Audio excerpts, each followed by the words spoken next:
Dear family of dreamers, beloved seekers of financial wisdom, I want to tell you something that might change the way you see money forever. There's a moment, a single moment, that separates those who build wealth from those who spend their entire lives chasing it. And that moment, it's quieter than you think. It's not dramatic. It's not flashy. It's not the moment you make your first million. It's the moment you stop being afraid and start being patient. Most people never reach that moment. They live their entire lives working, earning, spending, worrying, and they die having never understood the simple truth that was always right in front of them. But you're here, and that means something. Let me take you back to a small town in Nebraska, decades ago. There was a young man, 23 years old, working at a grocery store for $1.25 an hour. Every Friday he'd get his paycheck, the 50 out if he was lucky and by Sunday night it was gone. Rent, food, a drink with friends, maybe a movie. He wasn't irresponsible. He wasn't foolish. He was just living the way everyone around him was living. But one night, late at night, he couldn't sleep. He was lying in bed, staring at the ceiling, and he did something most people never do. He did the math.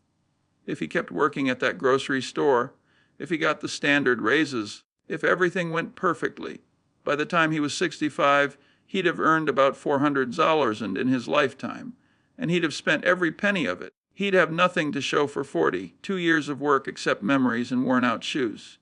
That realization, it didn't make him sad.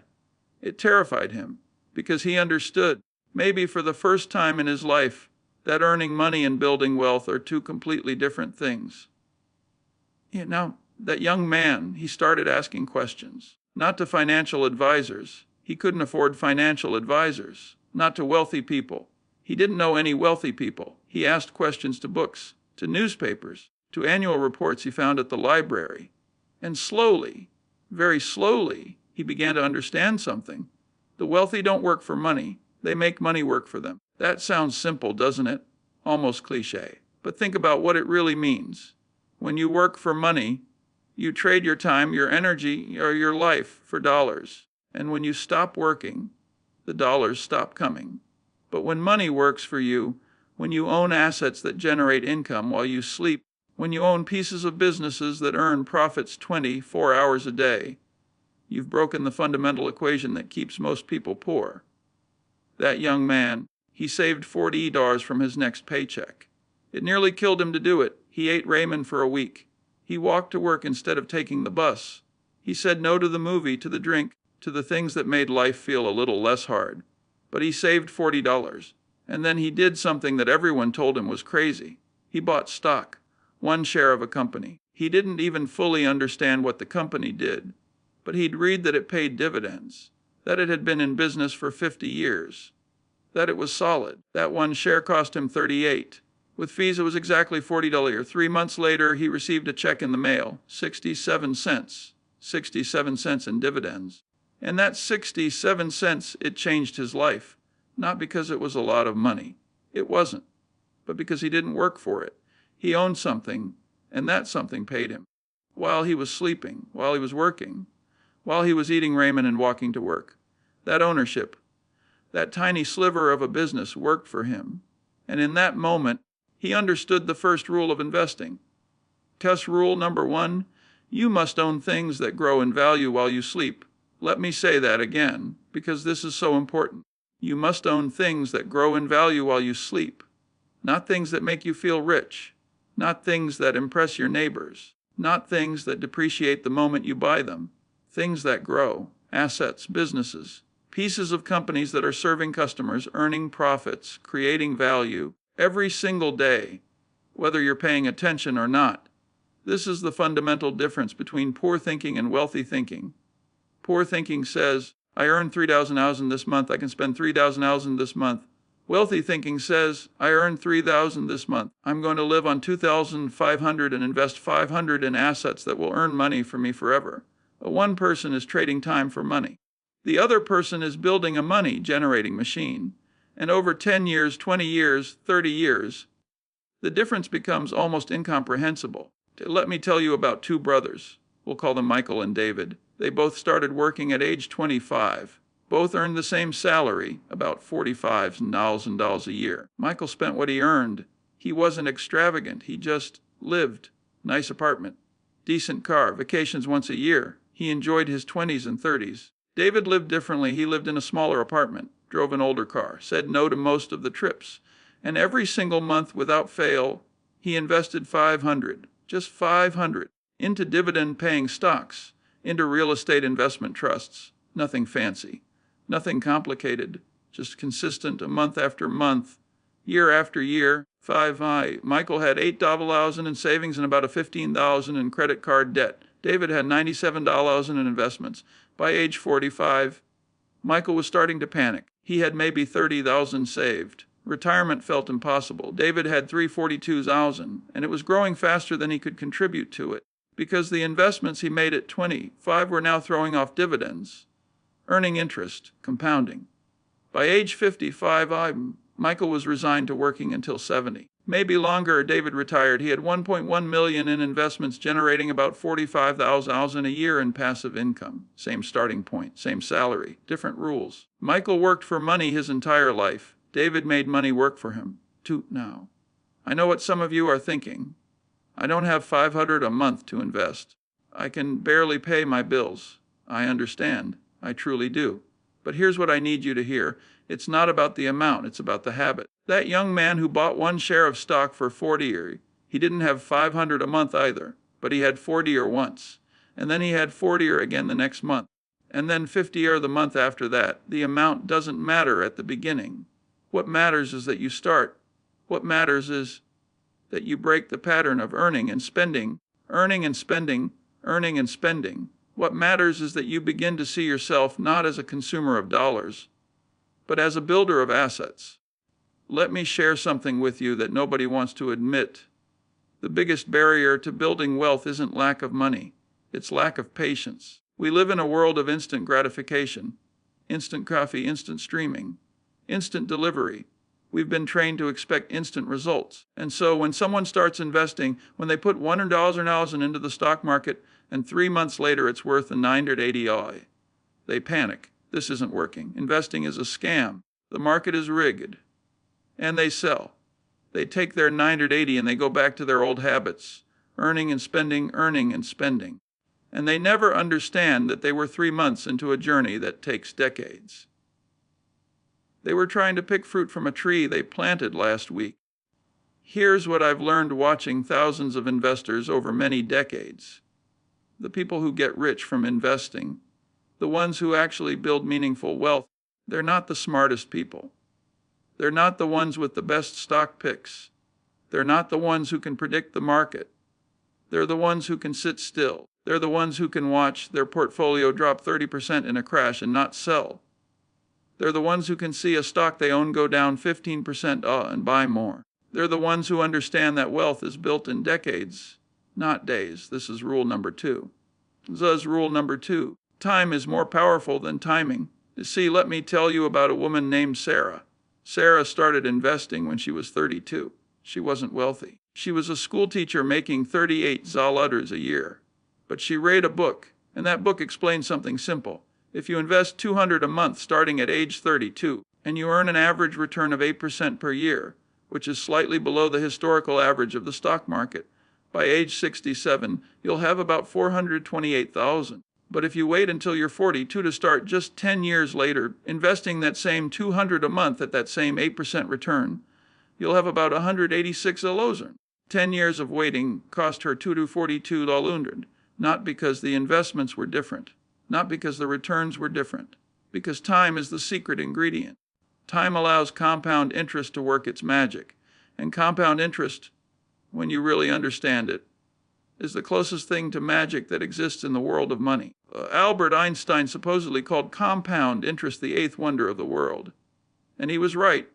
Here's why when you invest $100 and it earns 8% in the first year, you have $180. In the second year, you don't earn 8% on $100 and you earn 8% on $180. You're earning interest on your interest. That seems small at first, trivial almost. But by year 1,000 has become 2,159. By year 20, 4,661. By year 10, that was 63. You invested $1,000 once 30 years ago, and now it's worth over $10,000. You didn't do anything. You didn't work for it. You didn't watch it every day. You just waited. You gave time permission to work. But here's where most people fail. They can't wait. Year 3 comes and their $100,000 is only worth $260. This is taking forever, they think. I'm only up $260 in 3 years. That's nothing. So they pull it out. They spend it. They give up. And they never get to year 10 or year 20 or year 30. They never experience the exponential growth that happens when you let time do the heavy lifting. Sarah understood this. Sarah had a secret that kept her disciplined. She had a picture on her refrigerator, a picture of herself but aged, wrinkled, gray-haired, and written on that picture in her own handwriting, "Thank you for investing in me." Every time she wanted to skip a month, every time she wanted to use that $200 for something else, she looked at that picture. And she remembered she wasn't investing for today. She was investing for the woman in that picture. The woman who would be 70 years old someday, who would need that money, who was counting on the 32-year-old version of herself to make good decisions. This is the mindset shift that changes everything. When you're young, when you're struggling, when you're living paycheck to paycheck, it's easy to think that future you is some abstract concept. But future you is real. Future you is going to exist. Future you is going to have needs, desires, medical bills, grandchildren they want to help. And future you is going to either thank you or resent you based on the decisions you make today. Every dollar you invest today is a gift to your future self. Every dollar you spend frivolously today is a theft from your future self. That's not judgment. That's just mathematics. Let me share one more story before we move to rule number 3.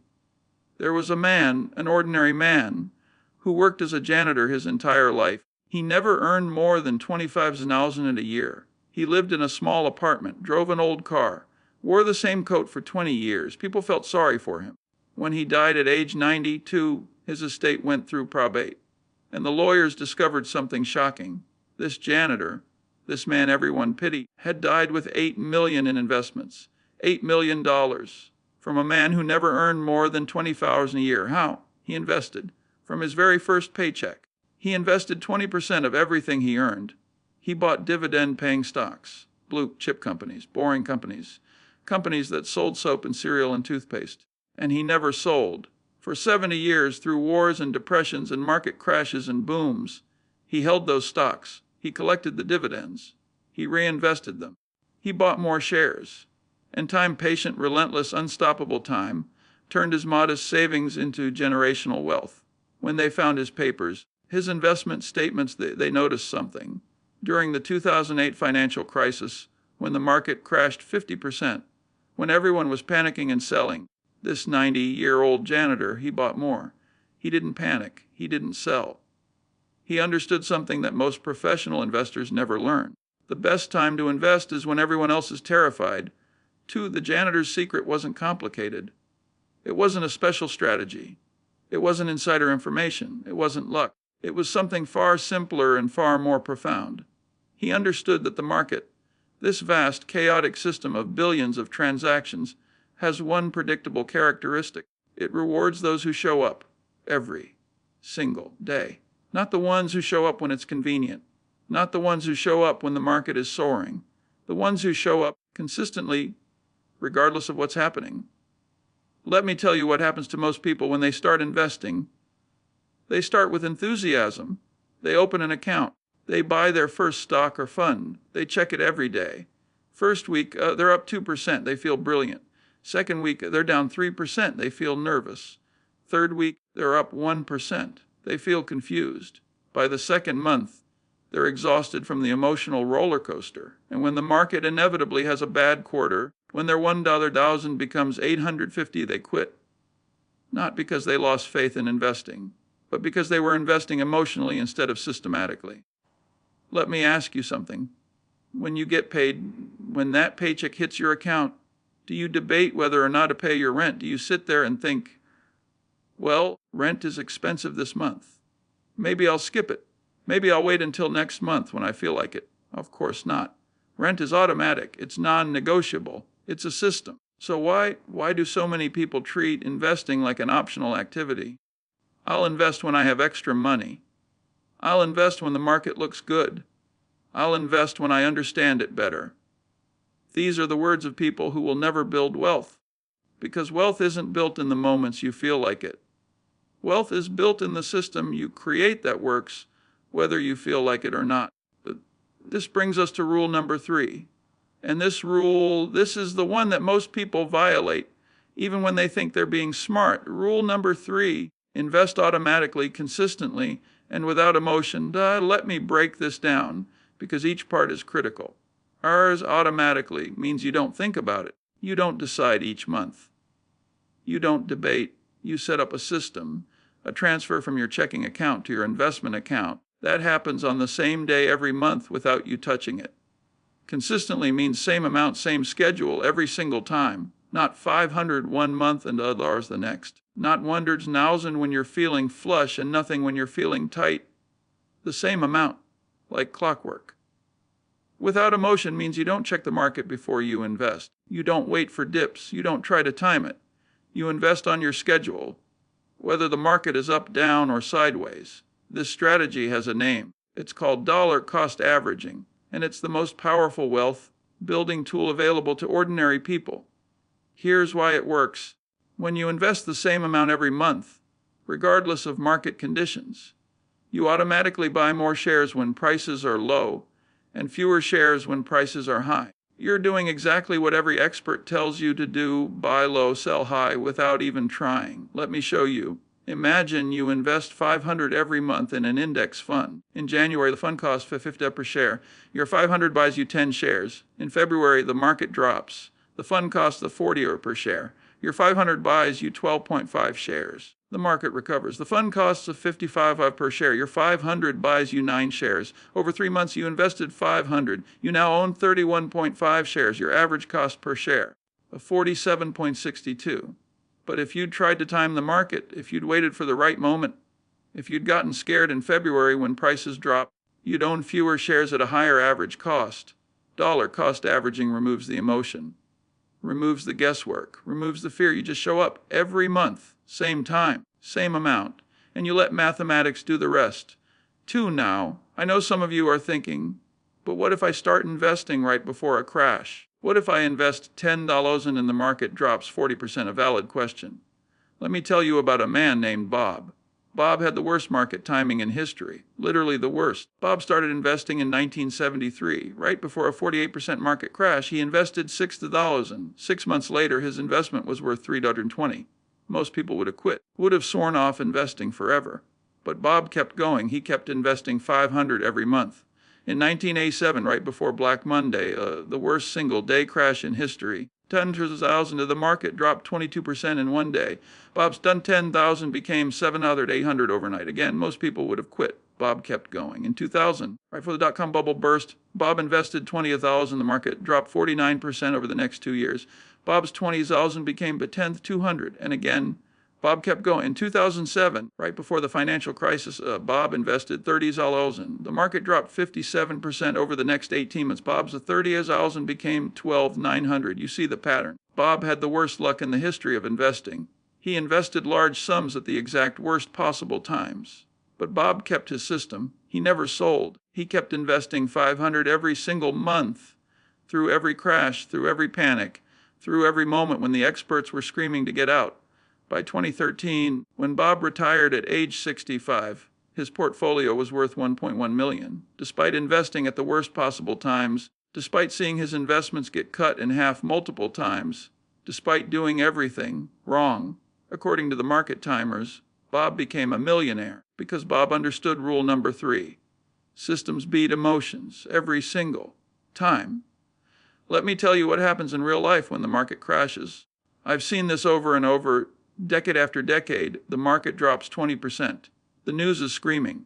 Everyone is panicking. Your friends are selling. Your family is worried. And you're checking your portfolio every hour. You watch your 50,000 become to $40, and your stomach is in knots. You can't sleep.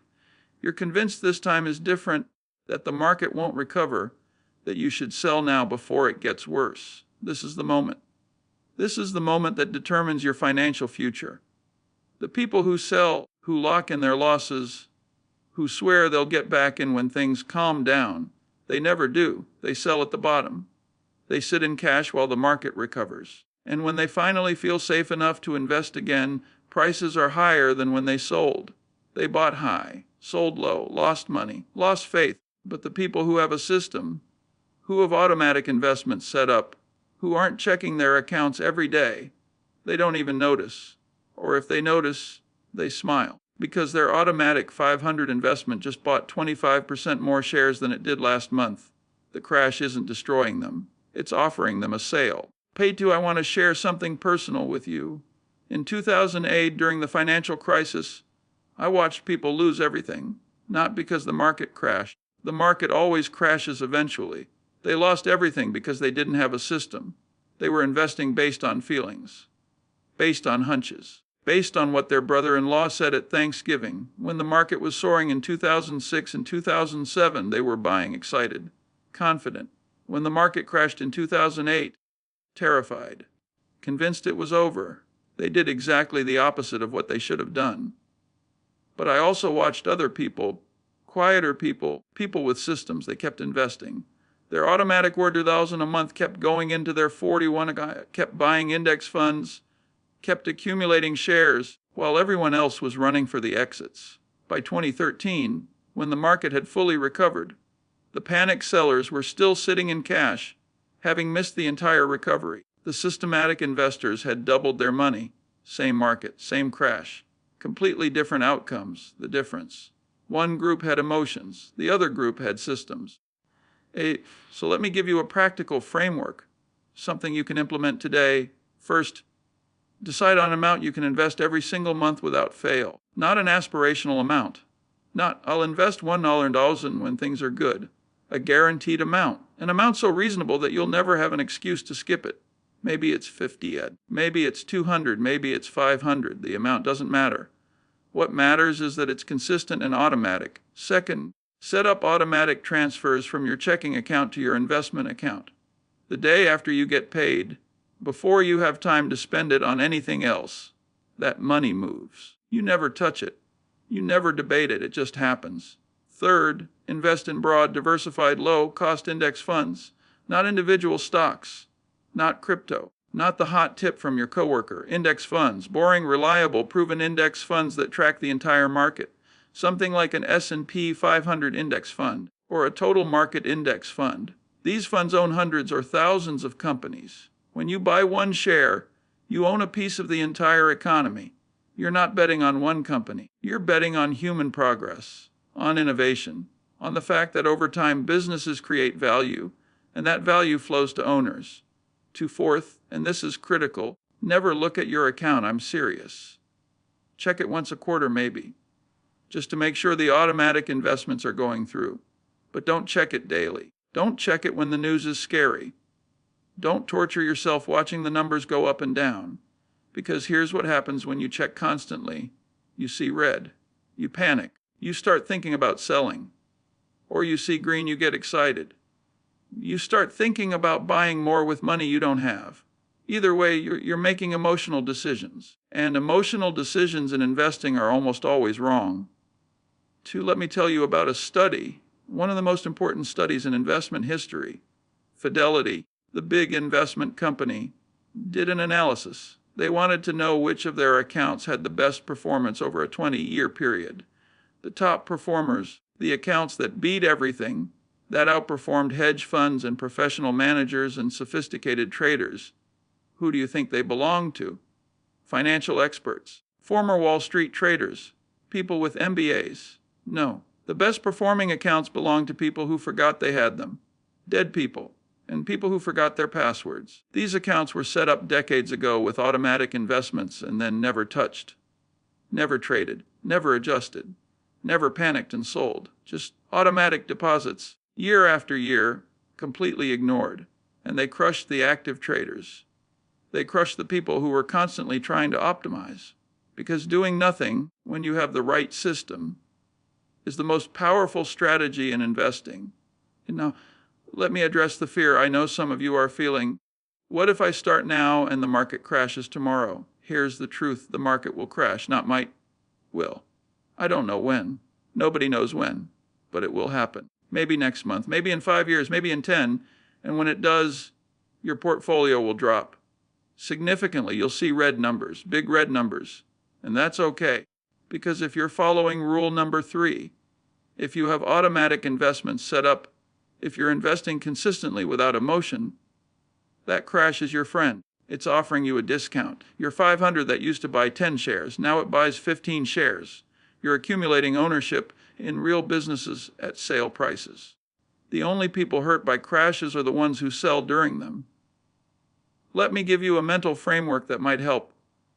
Imagine you go to the grocery store every week. 1 week, milk costs $4 a gallon. The next week, milk costs $3 a gallon. Do you panic? Do you refuse to buy milk because the price dropped? Do you worry that milk is worthless now? Of course not. You're happy you buy more milk, it's on sale. But when stocks drop 20%, people panic and sell. They do the exact opposite of what they do with milk. They see a sale and they run away. This is the insanity of emotional investing. You want to buy assets when they're cheap, not when they're expensive. You want to accumulate shares during crashes, not during bubbles. But to do that, you need to remove emotion from the equation. You need a system that invests whether you're scared or confident, whether the market is soaring or crashing. Here's what I want you to understand at a deep level. Wealth is not built by people who make brilliant trades. Wealth is built by people who make consistent deposits. The janitor with $8 million didn't pick winning stocks. He picked a system, and he never broke it. Sarah, the school teacher, didn't time the market. She showed up with 200 every single month for 35 years. Bob, with the worst timing in history, didn't wait for the perfect moment. He invested on his schedule and let time heal all wounds. These people, these ordinary people, became wealthy not through genius, but through discipline, through systems that worked when they were paying attention and when they weren't, through the understanding that consistency beats intelligence in the investing game. Let me share one more story before we move to part 3. There was a woman named Grace. Grace was a nurse. She worked night shifts, made about $52 a year. When she was 28, she attended a financial seminar. The speaker said something that stuck with her. If you can't afford to invest 15% of your income, you can't afford your lifestyle. That hit Grace hard. She was living paycheck to paycheck, barely making the idea of investing 15%, about $650 a month, seemed impossible. But that night, Grace did something radical. She didn't try to earn more money. She didn't look for side hustles. She looked at her expenses. And she realized she was spending $300 a month on a car she didn't need. She was spending $200 a month eating out. She was spending $150 a month on cable and subscriptions she barely used. She was spending money on a lifestyle that made her look comfortable while keeping her financially fragile. So Grace made a decision. She sold the fancy car, bought a reliable used car for cash. She cooked at home, packed lunches. She canceled everything except internet. And suddenly she had $650 a month. She set up automatic investments into a target date retirement fund. $650 every month, on the 5th, like clockwork. For the first year, she hated it. She missed the restaurant meals. She missed the car. She felt like she was sacrificing. But by year 2, something shifted. She stopped missing those things. She started feeling powerful. Because every month, she'd log in and see her balance growing. She'd see the shares accumulating. She'd see the dividends reinvesting. And she realized those restaurant meals she used to buy, they were gone forever. Consumed, forgotten. But these investments, these were permanent. These would be with her forever, growing, compounding, working. She traded temporary pleasure for permanent power. To by age 45, 17 years later, Grace had invested $132,600. Her portfolio was worth $287,000. She'd more than doubled her money. But more importantly, she'd changed her relationship with money. She no longer felt anxious about her future. She no longer felt trapped by her job. She had options. She had security. She had peace. And it all started the day she decided to prioritize her future self over her present comfort.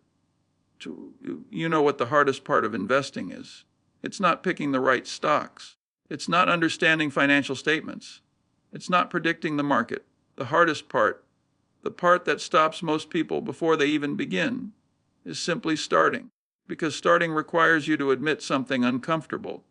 It requires you to admit that your current path, The path you've been on isn't taking you where you want to go. And that admission, that moment of honest self-reflection, it hurts. I've met thousands of people over the decades who tell me they want to invest. I'm going to start next month. I'm going to start after I pay off this credit card. I'm going to start when I understand it better. I'm going to start when I have more money. And you know what happens? Next month comes and they don't start. The credit card gets paid off and they don't start. They read another book and they still don't start. They get a raise and they spend it instead of investing it. Because starting isn't about knowledge. Starting isn't about having enough money. Starting is about making a decision right now, in this moment, that your future matters more than your comfort. Let me tell you about a conversation I had with a young man, maybe 30 years old. He came up to me after a talk I gave. He was earnest, sincere. I want to start investing, he said, but I only have $100 a month I can afford to invest. Is that even worth it? I looked at him and I asked him a question. If you invest $100 a month starting today at age 30 and you earn an average return of 8% per year, do you know what you'll have at age 65? He shook his head. About $229,000. His eyes went wide. But, I continued, if you wait 10 years, if you start at age 40 instead of 30, investing that same $100 a month at that same 8% return, you'll have about a $91,000. I let that sink in. 10 years of waiting will cost you $138,000. That's not the cost of the money you didn't invest. That's the cost of the compound growth you missed. So is $100 a month worth it? It's worth $138,000. This is what people don't understand about small amounts. They think, what difference does 50 make? What difference does 100 make? The difference is everything. Because investing isn't about the amount you start with. It's about the time you give that amount to grow. A small amount over a long time beats a large amount over a short time every single time. So let me give you the exact steps right now to start investing today, not tomorrow, not next month, today. Step 1, open a brokerage account. This is easier than you think. Companies like Vanguard, Fidelity, Schwab, they make this incredibly simple. You go to their website, you click open an account, you fill out some basic information, name, address, social security number, bank account information. It takes about 15 minutes. You don't need a lot of money. Most of these companies have no minimum to open an account. You don't need to talk to anyone. You don't need to feel embarrassed about being a beginner. You just fill out the form. And suddenly, you have an investment account. That's it. That's step 1. Step 2, set up automatic transfers. This is the most important step, because if you rely on yourself to manually transfer money each month, you won't do it consistently. Life will get in the way. Expenses will come up. You'll have a good reason to skip a month. But if it's automatic, if the money moves from your checking account to your investment account on the same day every month without you thinking about it, it just happens. You can set this up in about 5 minutes. You tell your brokerage, transfer $100 from my bank account on the first of every month. And they do it forever until you tell them to stop. This one step, this automation, is worth more than any investment advice you'll ever receive because it removes willpower from the equation. It removes decision fatigue. It removes the possibility of failure. 2, step 3, choose your investment. This is where people get paralyzed. They think they need to pick the perfect stock, the perfect fund, the perfect strategy. They spend months researching, watching videos, reading articles, and they never invest. So let me make this simple for you. If you're a beginner, if you don't know anything about investing, if you want something that works without requiring you to become an expert, buy a total market index fund.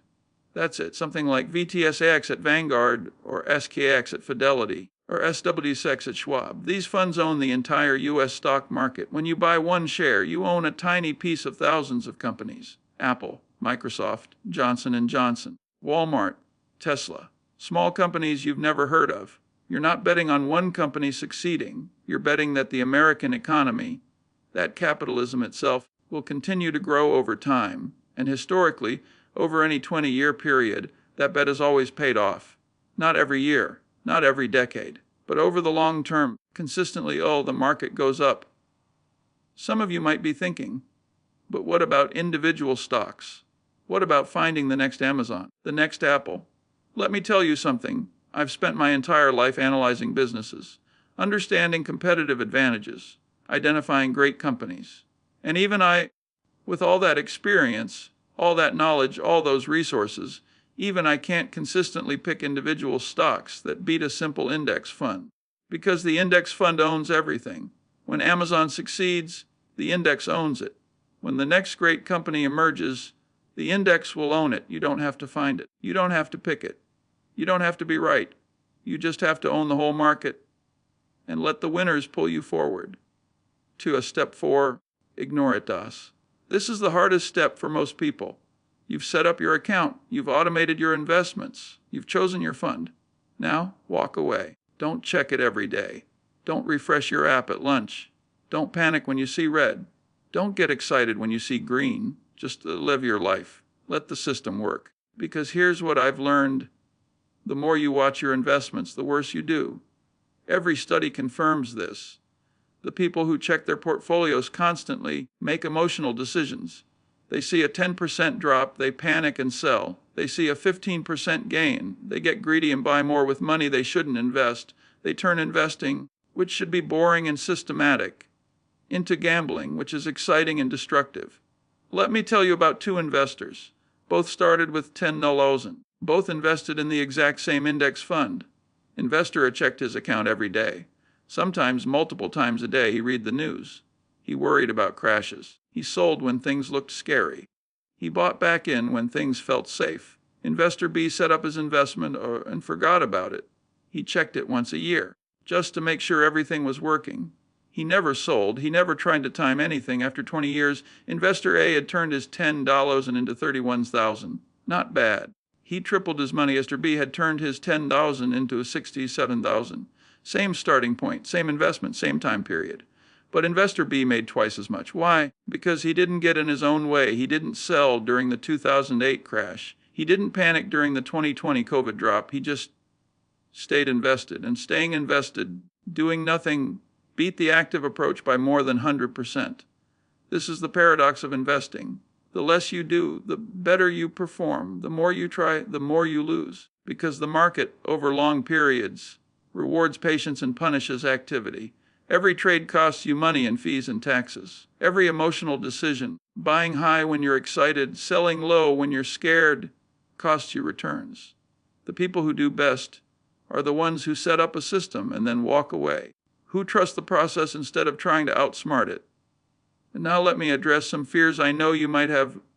Fear number 1. What if I invest and the market crashes?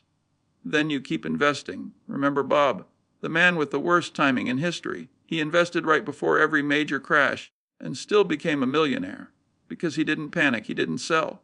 He kept his system. A crash is not the end of your investment journey. A crash is a test. It's testing whether you have a system or just enthusiasm. Enthusiasm quits during crashes. Systems keep going. Tubu's fear number 2. What if I need the money? That's why you have an emergency fund first. Before you invest a single dollar, you need 3 to 6 months of living expenses in a regular savings account. That money is for emergencies, for job loss, for medical bills, for life. You never invest money you might need in the next 5 years. Investing is for money you won't touch for decades. If you don't have that emergency fund yet, build it first. $50 a month into savings until you have 3 months of expenses. Then and only then start investing. Because if you invest money you might need soon, you'll be forced to sell at the worst possible time. And that defeats the entire purpose. Fear number 3. I don't know enough. I need to learn more first. No, you don't. You need to know 3 things. 1, invest in low-cost index funds that track the total market. 2, invest the same amount every month automatically. 3, don't sell for at least 20 years. That's it. That's all you need to know. Everything else is noise. Every complicated strategy, every hot tip, every market prediction, it's all noise designed to make you feel like investing is harder than it is. But it's not hard, it's simple. It's just not easy, because it requires patience. Let me tell you about the most powerful force in wealth building. It's not intelligence. It's not education. It's not even money. It's the decision to start.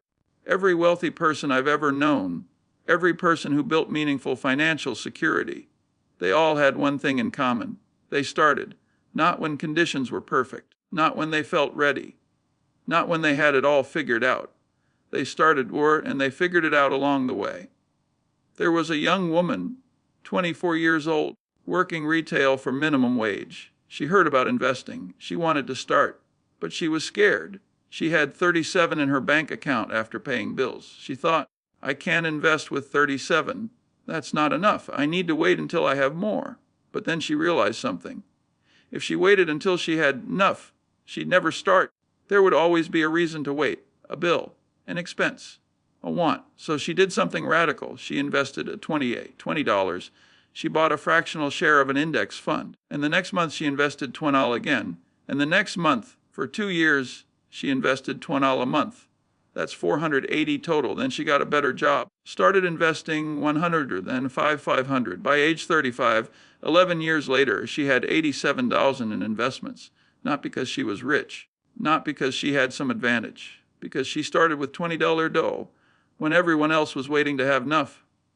You see, the secret isn't having money. The secret is starting before you feel ready, because you'll never feel ready. There will always be a reason to wait, always a better time, always something more important. But the people who build wealth, they don't wait for permission. They don't wait for perfect conditions.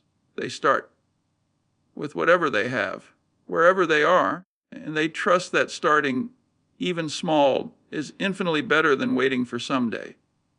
So let me ask you a question, and I want you to really think about this. What would your life look like 20 years from now if you started today, if you invested $100 a month or $200 now, or whatever you can afford, and you never stopped, never sold during crashes, never tried to time the market, just kept showing up month after month, year after year?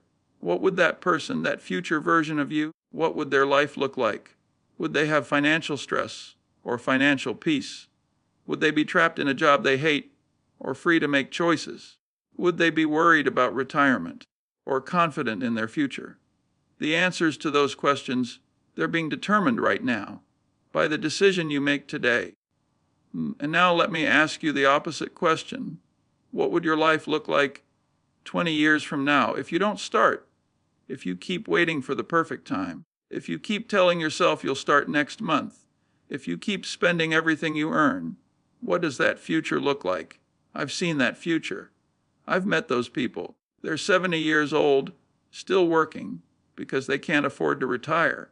They're dependent on Social Security, $100, $800 a month, trying to survive on that. They're stressed, anxious, full of regret. Not because they weren't smart, not because they didn't work hard, but because they never started investing. They waited for someday, and someday never came. Here's what I want you to understand. This isn't about being rich. This isn't about having a yacht or a mansion or impressing anyone. This is about freedom. The freedom to say no to a job that's destroying your health. The freedom to help your children when they need it. The freedom to retire with dignity.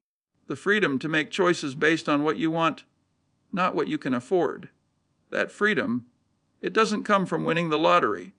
It doesn't come from a big inheritance. It doesn't come from getting lucky. It comes from making a decision right now to start building it. $1 at a time, 1 month at a time, 1 year at a time. Let me leave you with this. The 3 rules we've covered today are: Rule 1, own things that grow in value while you sleep, is Rule 2. Time is more powerful than timing. Interfess, Rule 3, invest automatically, consistently, and without emotion, as these aren't complicated. A child could understand them. But most adults, they violate these rules every single day. They spend instead of owning. They try to time the market instead of giving time to work. They invest emotionally instead of systematically, and they wonder why they never build wealth. But you have the knowledge now. You understand the rules. You've heard the stories. You know what works. The only question left is, will you do it? Will you open that account today? Will you set up that automatic transfer this week? Will you start right now building the future you deserve? Or will you close this video, tell yourself you'll do it later, and let another month slip by? I can't make that decision for you. No one can. But I can tell you this: every wealthy person I've ever known, Every person who achieved financial freedom, they all remember the day they started. Not because it was easy, not because they had a lot of money, but because it was the day everything changed. The day they stopped being a consumer and became an owner. The day they stopped working only for money and made money start working for them. The day they stopped waiting for someday and made today their someday.